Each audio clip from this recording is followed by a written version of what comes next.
Education and health. Okay, ये सारे अलग अलग फील्ड के ऊपर फोकस किया फर्स्ट ईयर प्लान में।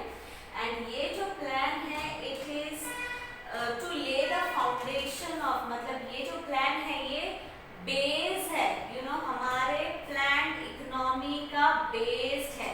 ओके, इसके ऊपर बाकी के जो प्लान्स है इसके ऊपर वो डिपेंड करते हैं। ये अपना फाउंडेशन है for economic development. Okay, now see second 5-year plan that was from 1956 to 1961. Okay, this plan had ambitious goals of industrialization.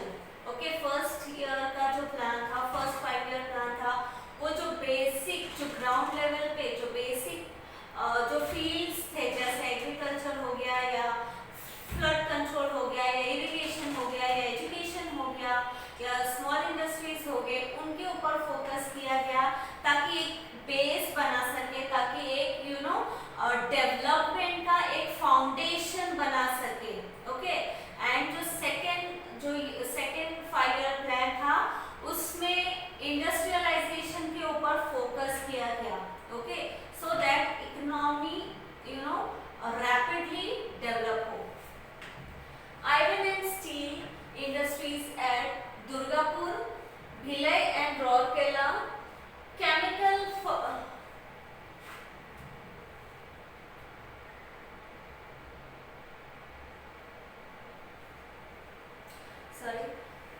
fertilizers plant at Sindri, rail engine factory at Chitranjang,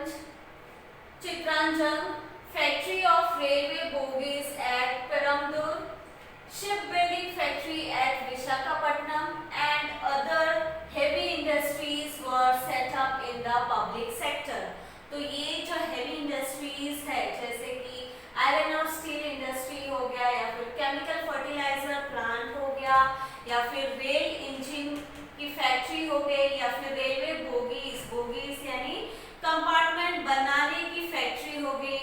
okay, ये सारे जो factories थे, industries थे, उसको public sector में setup किया गया।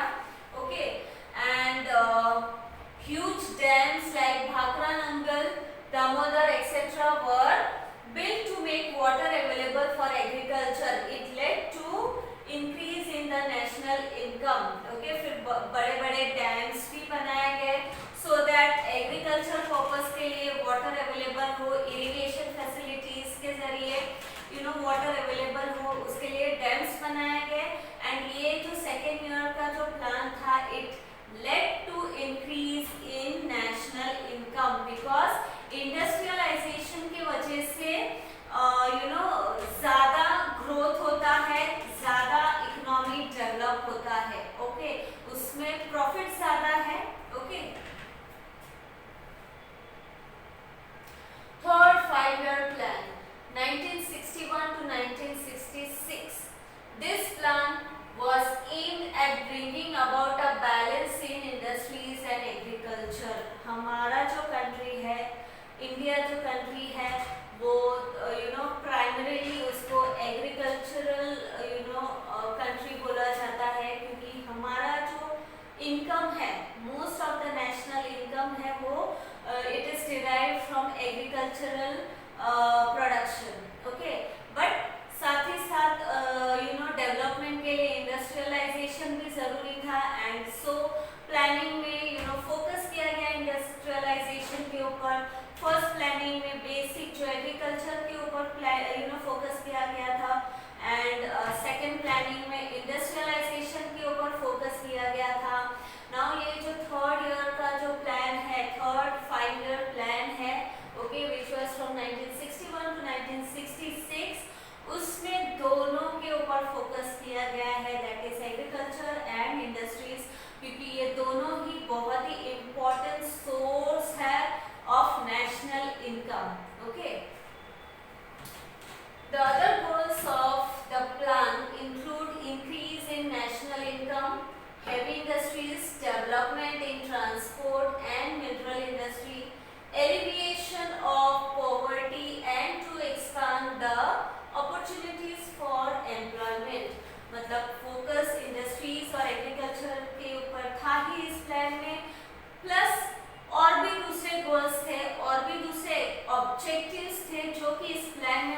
Achieve करना था, okay, which included increase in national income, मतलब नेशनल इनकम को इंक्रीज करना है so that our economy develops, and heavy industries के ऊपर, then development in transport and mineral industry, and also alleviation of poverty, alleviation means removal, okay, या reducing poverty, मतलब poverty को कम करना, गरीबी को कम करना, and to expand the opportunities for employment, यानी लोगों को एम्प्लॉयमेंट मिले, लोगों को काम मिले, जिससे गरीबी दूर हो, पॉवर्टी एलिमिनेट हो, ओके। ये भी बाकी के गोल्स थे ये थर्ड 5-year प्लान में, okay. After the third 5-year plan, 3 1-year plan was implemented, 1966 to 1969. This was a period of intense famine. Okay, ये third 5-year plan के बाद 3 1-year plan implement किए गए, okay, and this was a period of intense famine. Intense famine मतलब severe famine condition arise हुआ था उस वक्त।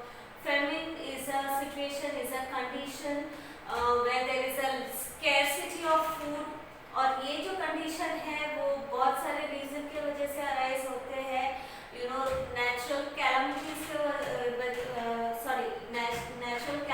की वजह से वो अराइज हो सकते हैं, जैसे कि अर्थक्वेक हो गए, फ्लड हो गया, या फिर ड्रॉट हो गया, ओके, जिसमें जो क्रॉप्स है वो डिस्ट्रॉय हो जाते हैं, खराब हो जाता है, डैमेज हो जाता है, जिसकी वजह से खाने की कमी होती है, ग्रेन्स नुकसान होता है, एंड ऑल्सो वॉर जो है वो सिचुएशन के वजह से, वॉर्स के वजह से भी ये कंडीशन अराइज हो सकता है।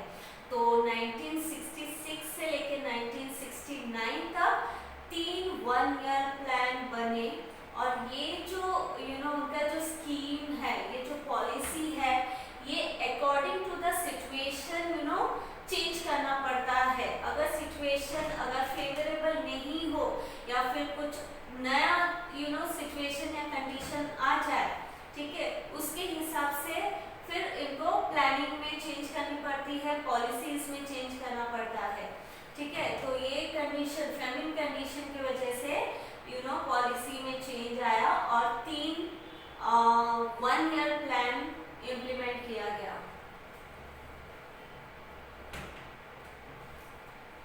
Due to invasion by China and war with Pakistan, the government had to focus on defense rather than development related tasks. Okay, उस टाइम पे क्या हुआ था, इन्वेशन ऑफ चाइना, मतलब चाइना इन्वेडेड इंडिया, वो इंडिया में घुस आई और इंडिया के रीजन के ऊपर कब्जा करने लगी, एंड ऑल्सो पाकिस्तान के साथ वॉर चला, ठीक है। तो ये सारे सिचुएशन की वजह से जो गवर्नमेंट है उनका फोकस किसमें गया, on defence rather than development related task, मतलब डेवलपमेंट रिलेटेड टास्क में वो फोकस नहीं कर पाए और डिफेंस में उनका ध्यान गया, क्योंकि वॉर वाले सिचुएशन अराइज हो गए थे उस वक्त। Also the famine required the government to undertake the measures to tackle the effects of famine. All these issues stressed the Indian economy greatly.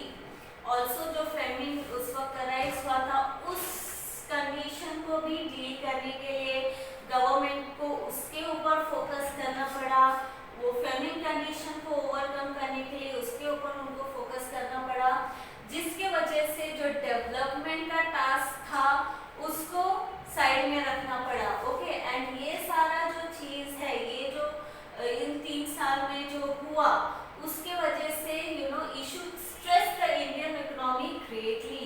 ये सारे इश्यूज ने इंडियन इकोनॉमी के ऊपर दबाव डाला, उसके ऊपर प्रेशर डाला, और इकोनॉमी डेवलप नहीं हो पाया उस वक्त, okay.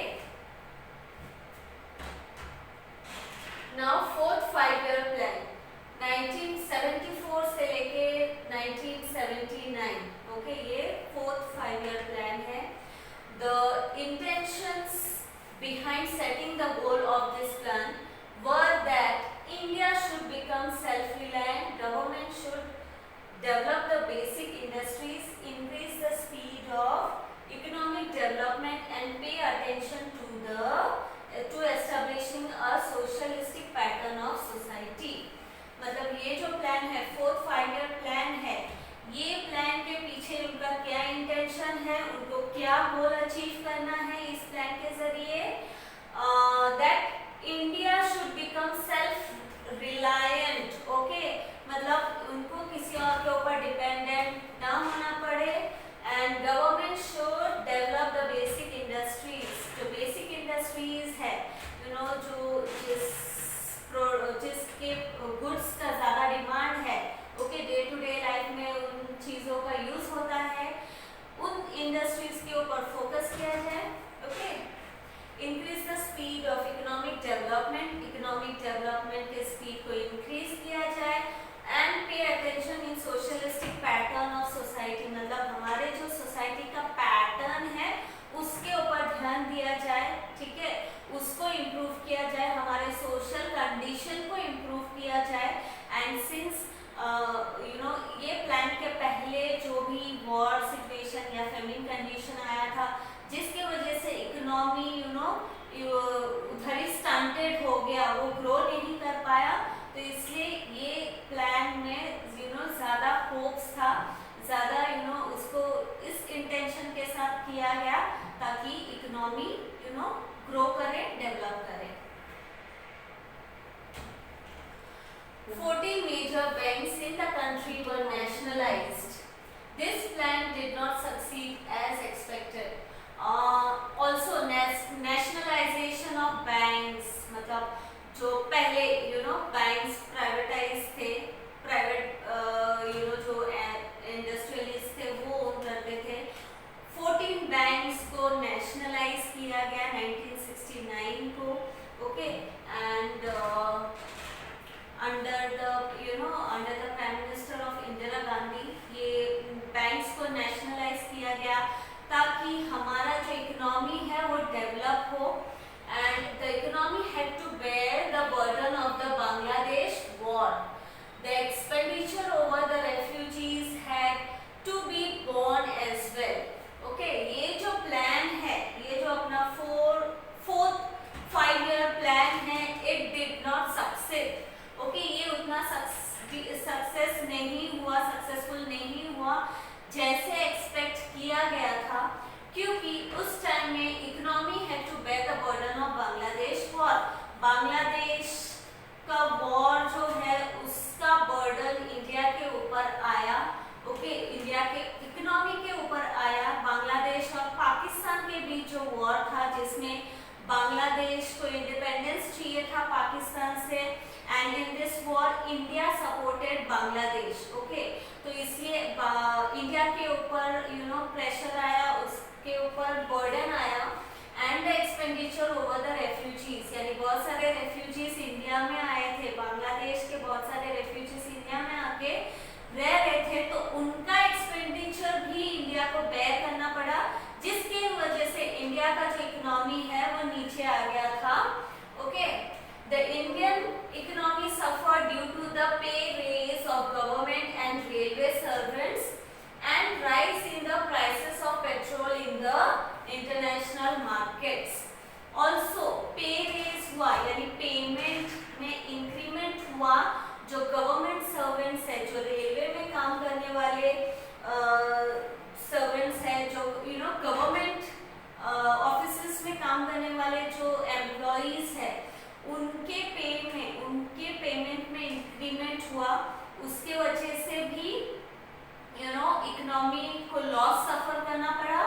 Also the prices of petrol, जो इंटरनेशनल मार्केट में पेट्रोल का प्राइस बढ़ गया था, उसके वजह से भी इंडिया के इकोनॉमी को सफर करना पड़ा. Okay, I hope so you understood. Will continue the remaining part